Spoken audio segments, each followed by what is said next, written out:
स्वागत।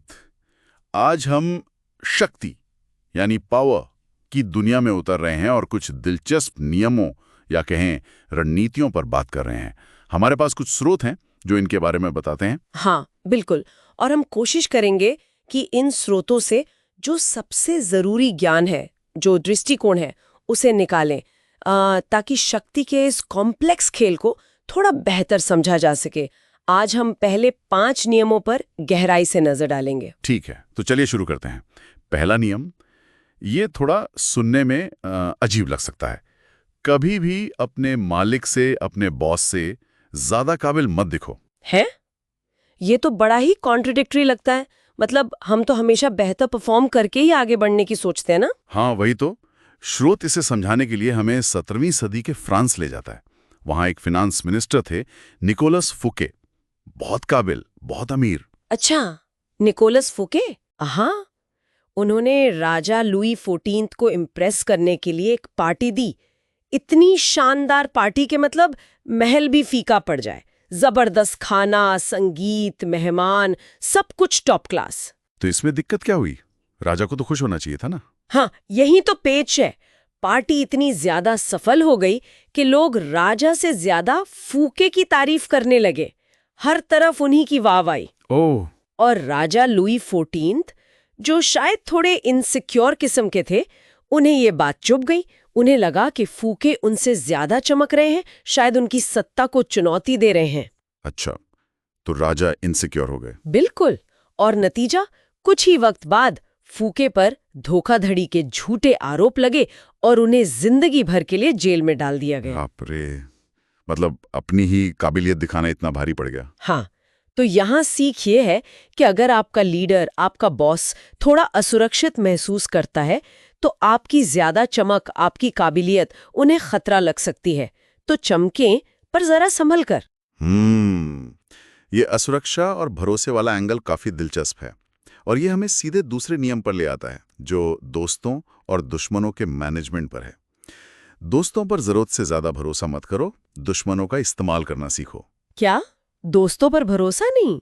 ये तो मतलब रिश्तों की नींव के ही खिलाफ है। स्रोत यही दिखाता है। जैसे बाइजेंटीन साम्राज्य में राजा माइकल III थे, उन्होंने अपने सबसे अच्छे दोस्त बेसिलियस पर आंख बंद करके भरोसा किया। बेसिलियस ने कभी उनकी जान बचाई थी। अच्छा, तो वफादार था वो। लगता तो यही था। राजा ने उसे खूब इनाम दिए, सत्ता में ऊंचा पद दिया, और अंत में क्या हुआ? उसी बेसिलियस ने माइकल की हत्या करवा दी और खुद गद्दी पर बैठ गया। अरे बाप रे, दोस्त ने ही धोखा दे दिया। और दुश्मनों वाली बात का क्या? वहीं दूसरी तरफ चीन के सम्राट सुंग का उदाहरण है। उनके कई ताकतवर जनरल थे जो उनके दुश्मन बन सकते थे। उन्होंने उनसे लड़ने के बजाय क्या किया? क्या किया? उन्हें सम्मान के साथ रिटायरमेंट दी, खूब सारे तोहफे दिए, जमीनें दी, और वो सारे जनरल जो कल तक दुश्मन थे, उनके सबसे वफादार समर्थक बन गए। कमाल है, ये तो बिल्कुल उल्टा है। तो यहाँ असल सबक क्या है? सबक ये है कि दोस्ती, खासकर सत्ता के गलियारों में, वफादारी की कोई गारंटी नहीं होती। भावनाएं अक्सर धोखा दे सकती हैं। कभी कभी आपके दुश्मन, जिन्हें आपने कोई फायदा पहुंचाया हो या सम्मान दिया हो, वो ज्यादा भरोसेमंद साबित हो सकते हैं। मतलब लॉजिक को इमोशन से ऊपर रखना पड़ता है। दोस्तों पर भरोसा न करना, ये थोड़ा कठोर लगता है सुनने में, पर शायद प्रैक्टिकल है।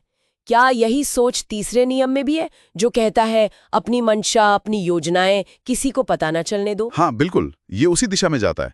रहस्य बनाए रखने की बात करता है।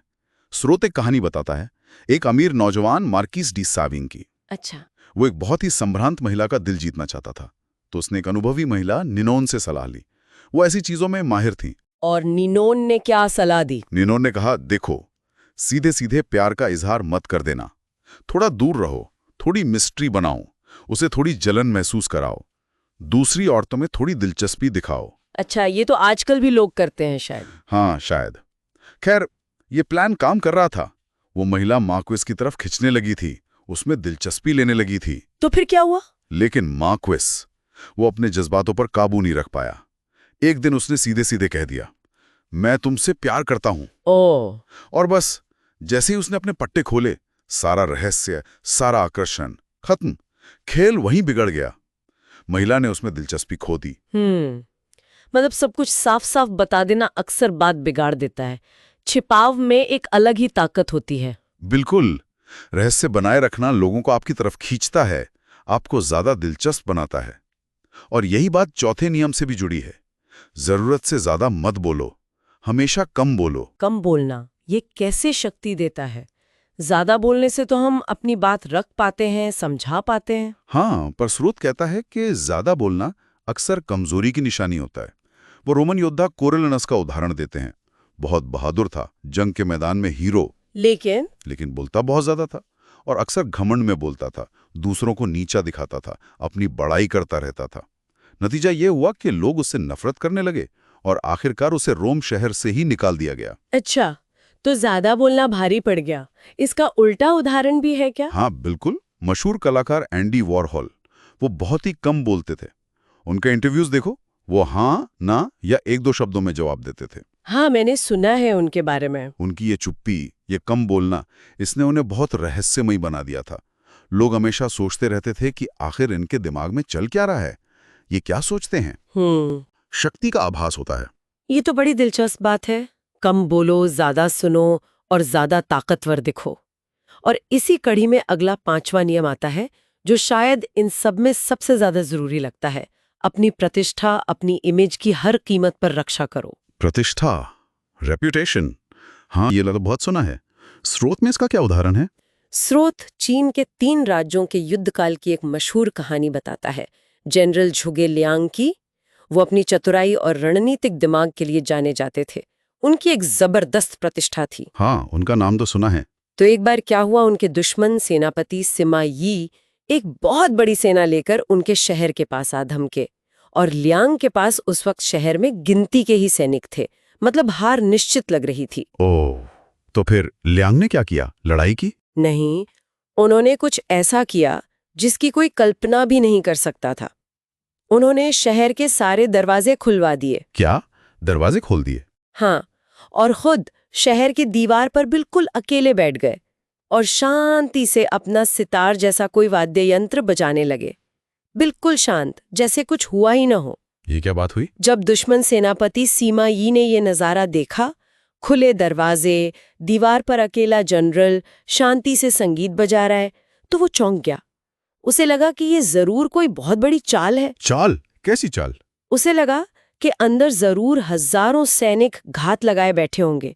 लियांग इतना शांत है, जरूर कोई जाल बिछाया है। वो लियांग की प्रतिष्ठा से इतना डर गया, उसकी चतुराई के किस्सों से इतना प्रभावित था कि उसने सोचा कि इसमें उलझना ठीक नहीं, और वो बिना लड़े ही अपनी पूरी सेना लेकर पीछे हट गया। अरे वाह, सिर्फ इमेज के दम पर, प्रतिष्ठा के दम पर दुश्मन भाग गया, जबकि अंदर कोई था भी नहीं। अगर सिमा ये हमला कर देता तो जीत जाता, लेकिन लियांग की प्रतिष्ठा ने उसे रोक दिया। कमाल है। यही सबक है।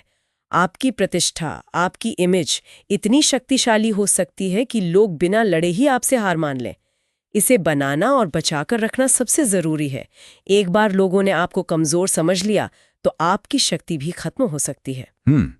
तो अगर हम इन 5 नियमों को एक साथ रखकर देखें तो सार क्या निकलता है? मतलब बड़ी तस्वीर क्या है? मेरे ख्याल से सार यही है कि शक्ति सिर्फ पद या अधिकार से नहीं आती। ये बहुत कुछ इस पर निर्भर करता है कि आप कितने रणनीतिक हैं, आप दुनिया के सामने कैसे दिखते हैं, अपने रिश्तों को कैसे मैनेज करते हैं, और हाँ, इंसानी मनोविज्ञान को कितनी गहराई से समझते हैं। ये सारे नियम असल में इंसानी फितरत, उनकी असुरक्षाओं, उनकी इच्छाओं को समझने और इस्तेमाल करने के बारे में परसेप्शन का खेल है। थोड़ा चालाकी से काम लें, अपनी योजनाओं को गुप्त रखें, अपने से ऊपर वालों को असुरक्षित महसूस न कराएं, कम बोलें और सबसे जरूरी अपनी इमेज, अपनी प्रतिष्ठा को बचा कर रखें। हाँ, बिल्कुल सही कहा। ये रणनीतियां यकीनन शक्तिशाली हैं, लेकिन अंत में एक सवाल सोचने के लिए छोड़ जाते हैं हम सब। स्रोत ये तो बताता है कि ये रणनीतियां काम करती हैं, पर क्या इन्हें लगातार हर समय अपनाने से किसी व्यक्ति के अपने निजी रिश्तों पर, उसके अंदरूनी नैतिक मूल्यों पर क्या असर पड़ता होगा? ये एक गहरा सवाल है। हाँ, क्या शक्ति पाने की इस दौड़ में इंसान कुछ और खो देता है? ये एक ऐसा पहलू है जिस पर शायद आगे कभी और बात की जा सकती है, या फिर सोचने के लिए एक अच्छा बिंदु है।